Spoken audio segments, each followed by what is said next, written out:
Bidadi township ಖ್ಯಾತೆ ಸದ್ಯಕ್ಕೆ ಮುಗಿಯುವ ಲಕ್ಷಣಗಳು ಕಾಣಿಸ್ತಾ ಇಲ್ಲ. ದಿನದಿಂದ ದಿನಕ್ಕೆ ಬಿಡದಿ ಬಡಿದಾಟ ಜೋರಾಗ್ತಾನೆ ಇದೆ. ಇದೀಗ ಮತ್ತೆ ಪೋಸ್ಟರ್ ವಾರ್ ಆರಂಭ ಆಗಿದ್ದು ಇದು ಬೆಂಕಿ ಹಚ್ಚಿದೆ. ಇಂತಹ ಸಂದರ್ಭದಲ್ಲಿ ಕುಮಾರಸ್ವಾಮಿ ಹಾಗೆಯೇ ನಿಖಿಲ್ ಕುಮಾರಸ್ವಾಮಿ ಅವರ ವಿರುದ್ಧ ಪೋಸ್ಟರ್ ವಾರ್ ರಾತ್ರೋರಾತ್ರಿ ಕಾಣಿಸಿಕೊಂಡಿದ್ದು ಮತ್ತೊಂದು ಸುತ್ತಿನ ಜಟಾಪಟಿಗೂ ಇದು ಮುನ್ನುಡಿ ಬರೆದಿದೆ.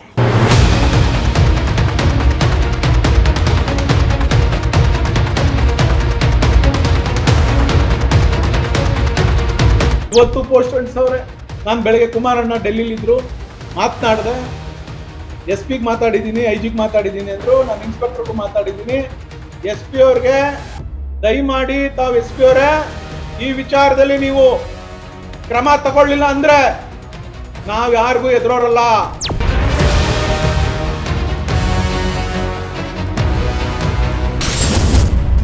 ಬಿಡದಿ ಭೂಮಿ ಯುದ್ಧ ಮತ್ತೆ ಶುರು. Poster war. ಬಿಡದಿ ಸುತ್ತಮುತ್ತ ಎಚ್ಡಿಕೆ ನಿಖಿಲ್ ವಿರುದ್ಧ ಪೋಸ್ಟರ್.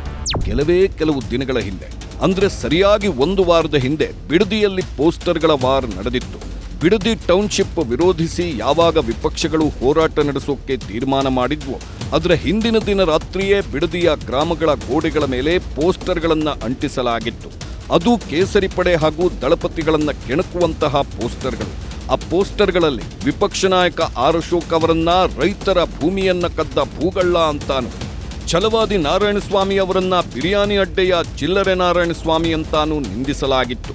ವಿಜಯೇಂದ್ರ ಅವರನ್ನ RTGS ಕಳ್ಳ ಅಂತ ಕರೆಯೋದು ಮಾತ್ರವಲ್ಲದೆ ನಮ್ಮ ಭೂಮಿಯನ್ನ ನಮಗೆ ಕೊಡಿಯಂತ HDKಗೆ ಮತ್ತು ನಾನು ವಿನಯ್ ಗೌಡ ನಿಮ್ಮ ಬೇನಾಮಿ ಭೂಮಿಯ ಒಡೆಯ, 34 ಎಕರೆ ಜಮೀನು ನಂದು ಅಂತ ಅನಿತಾ ಕುಮಾರಸ್ವಾಮಿಗೂ ಟಾಂಗ್ ನೀಡಲಾಗಿತ್ತು. ಈಗ ಇದೇ ಪೋಸ್ಟರ್ ವಾರ್ ಮುಂದುವರೆದಿದೆ. ಮತ್ತೆ HDK ನಿಖಿಲ್ ವಿರುದ್ಧ ಪೋಸ್ಟರ್ ವಾರ್ ನಡೆಸಲಾಗಿದೆ. ಜಮೀನು ದಾನ, ಪೋಸ್ಟರ್ನಲ್ಲಿ ವ್ಯಂಗ್ಯ. ಬಿಡದಿ ಸುತ್ತಮುತ್ತ HDK ವಿರುದ್ಧ ಮತ್ತು ನಿಖಿಲ್ ವಿರುದ್ಧ ಪೋಸ್ಟರ್ಗಳನ್ನು ಅಂಟಿಸಲಾಗಿದೆ. 3-4 ಪೋಸ್ಟರ್ಗಳನ್ನು ಅಂಟಿಸಲಾಗಿದ್ದು ಆ ಪೋಸ್ಟರ್ಗಳಲ್ಲಿ ವ್ಯಂಗ್ಯವಾಡಲಾಗಿದೆ. ಕೆಲವೇ ದಿನಗಳ ಹಿಂದೆ ಟೌನ್ಶಿಪ್ ಯೋಜನೆ ವಾಪಸ್ ತಗೊಂಡ್ರೆ ನನ್ನ ಹೆಸರಲ್ಲಿರೋ 32 ಎಕರೆ ಜಮೀನನ್ನ ಬಿಟ್ಟುಕೊಡೋದಾಗಿ ನಿಖಿಲ್ ಕುಮಾರಸ್ವಾಮಿ ಹೇಳಿದ್ದರು. ಇದೇ ಮಾತನ್ನಿಟ್ಕೊಂಡೇ ಪೋಸ್ಟರ್ನಲ್ಲಿ ವ್ಯಂಗ್ಯ ಮಾಡಲಾಗಿದೆ. ನಿಖಿಲ್ 32 ಎಕರೆ ದಾನ ಕೊಡ್ತೀನಿ ಅಂತ ಯಾಕಪ್ಪ ಹೇಳದೆ ಅಂತ HDK ಪ್ರಶ್ನಿಸಿದ್ದಾರೆ. ಇದಕ್ಕೆ ಉತ್ತರ ನೀಡಿರೋ ನಿಖಿಲ್, ಅಪ್ಪ ನಿನಗೆ ಗೊತ್ತಿಲ್ಲದೆ ಅಮ್ಮ 36 ಎಕರೆ ಖರೀದಿ ಮಾಡಿದ್ದಾರೆ ಎಂದಿದ್ದಾರೆ. ಮತ್ತೆ HDK, ಅದು ಗೊತ್ತಿದೆ, ಆದ್ರೆ 32 ಎಕರೆ ಏಕೆ ಅಂದೆ ಅಂತ ಪ್ರಶ್ನಿಸಿದ್ದಾರೆ. ಆಗ ನಿಖಿಲ್, 40 ವರ್ಷಗಳ ಹಿಂದೆ ನೀನು ಪ್ರಾಮಾಣಿಕತೆಯಿಂದ 42 ಎಕರೆ ಖರೀದಿ ಮಾಡಿದ್ದೀಯ, ಅದರಲ್ಲಿ 32 ಎಕರೆ ನಂದು, ಒಟ್ಟು 112 ಎಕರೆ. ಮೊನ್ನೆ ಯಾರೋ ಹೇಳಿದ್ದು ನಿಜ ಅಲ್ವೇನಪ್ಪ ಅಂತ ಪ್ರಶ್ನಿಸಿದ್ದಾರೆ. ಇದಕ್ಕೆ ಉತ್ತರ ನೀಡಿರೋ HDK, ನಿಖಿಲ್ ಈ ರೀತಿ ಸತ್ಯ ಹೇಳಬಾರದಪ್ಪ ಎಂದಿದ್ದಾರೆ. ಜೈಲಿಗೆ ಹೋಗಲು ಸಿದ್ಧರಾಗಿ, HDKಗೆ ಪೋಸ್ಟರ್ನಲ್ಲಿ ವಾರ್ನಿಂಗ್. ಬಿಡದಿ ಸುತ್ತಮುತ್ತ ಅಂಟಿಸಿರೋ ಪೋಸ್ಟರ್ಗಳಲ್ಲಿ ಬ್ರದರ್ ಕುಮಾರಸ್ವಾಮಿ ಹಲಗೆವಡೆರಹಳ್ಳಿ, ಕೇತಗಾನಹಳ್ಳಿ ಭೂಮಿ ಹಗರಣದಲ್ಲಿ ಜೈಲಿಗೆ ಹೋಗಲು ಸಿದ್ಧರಾಗಿ ಎಂದು ಉಲ್ಲೇಖಿಸಿ ಎಚ್ಚರಿಕೆ ನೀಡಲಾಗಿದೆ. ಇಷ್ಟೇ ಅಲ್ಲದೆ ಪಂಚಾಯಿತಿ ಎಲೆಕ್ಷನ್ನಿಂದ ಪರಿಷತ್ ಎಲೆಕ್ಷನ್ವರೆಗೆ ಹಣ ಪಡೆಯೋ ಬ್ರದರ್ ಅಂದ್ರೆ ಅದು HDK ಅಂತ ವ್ಯಂಗ್ಯವಾಡಲಾಗಿದೆ. ಪೋಸ್ಟರ್ ವಾರ್ಗೆ ದಳಪತಿಗಳ ಆಕ್ರೋಶ. ಎಲ್ಲಾ ಪೋಸ್ಟರ್ಗಳು ದಳಪತಿಗಳೇ ಟಾರ್ಗೆಟ್. ಪೋಸ್ಟರ್ ವಾರ್ ಕುರಿತು ಮಾತಾಡಿರೋ ನಿಖಿಲ್, ಕೆಲವು ಪುಂಡಪೋಖ್ರಿ ಚೇಲಾಗಳು ಈ ಕೆಲಸ ಮಾಡಿದ್ದಾರೆ, ಅವರಿಗೆಲ್ಲ ಉತ್ತರಿಸಲು ಆಗಲ್ಲ. ಕೆಲವರು ತಮ್ಮ ಚೇಲಾಗಳನ್ನ ನಿಖಿಲ್ ಕುಮಾರಸ್ವಾಮಿ ಮತ್ತು HD ಕುಮಾರಸ್ವಾಮಿ ಅವರನ್ನ ಬೈಯಲು ಬಿಟ್ಟಿದ್ದಾರೆ.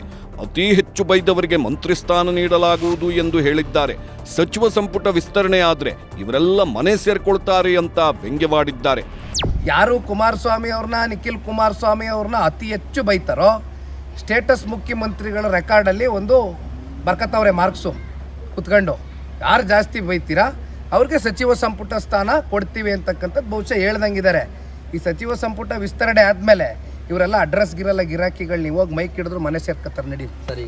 JDS ನಾಯಕರ ವಿರುದ್ಧ ಪೋಸ್ಟರ್ ಅಂಟಿಸಿರುವುದಕ್ಕೆ ಮಾಜಿ ಶಾಸಕ ಎ ಮಂಜು ಕೂಡ ಆಕ್ರೋಶ ಹೊರಹಾಕಿದ್ದಾರೆ.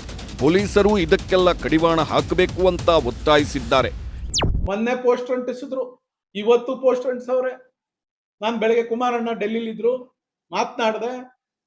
ಎಸ್ ಪಿಗೆ ಮಾತಾಡಿದ್ದೀನಿ, ಐಜಿಗೆ ಮಾತಾಡಿದ್ದೀನಿ ಅಂದ್ರು. ನಾನು ಇನ್ಸ್ಪೆಕ್ಟರ್ಗೂ ಮಾತಾಡಿದ್ದೀನಿ.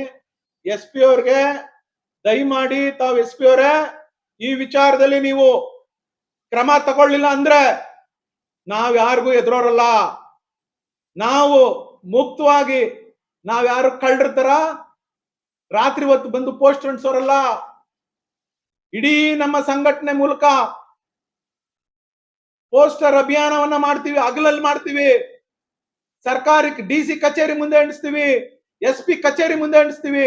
ಅದೇನ್ ಕಾನೂನು ತಗೋತಿರೋ ಅದೆಲ್ಲಿ ನಮ್ ಜೈಲ್ಗೆ ಹಾಕ್ತಿರೋ ಹಾಕಿ, ನೀವು ಯಾವ ಕೇಸ್ ಹಾಕ್ತಿರೋ. ಸದ್ಯಕ್ಕೆ ಬಿಡದಿ ಟೌನ್ಶಿಪ್ ವಿವಾದ ಇದೀಗ ಕೇವಲ ರೈತರ ಹಾಗೂ ಸರ್ಕಾರದ ನಡುವಿನ ಸಂಘರ್ಷವಾಗಿ ಉಳಿದಿಲ್ಲ.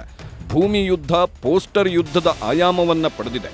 ಜೆಡಿಎಸ್ ಹಾಗೂ ಆಡಳಿತಾರೂಢ ಕಾಂಗ್ರೆಸ್ ಸರ್ಕಾರದ ನಡುವಿನ ಪ್ರತಿಷ್ಠೆಯ ಕಣವಾಗಿ ಮಾರ್ಪಟ್ಟಿದೆ. ಮುಂದಿನ ದಿನಗಳಲ್ಲಿ ಈ ವಿವಾದ ಯಾವ ತಿರುವು ಪಡೆದುಕೊಳ್ಳುತ್ತೋ ಕಾದು ನೋಡಬೇಕಿದೆ.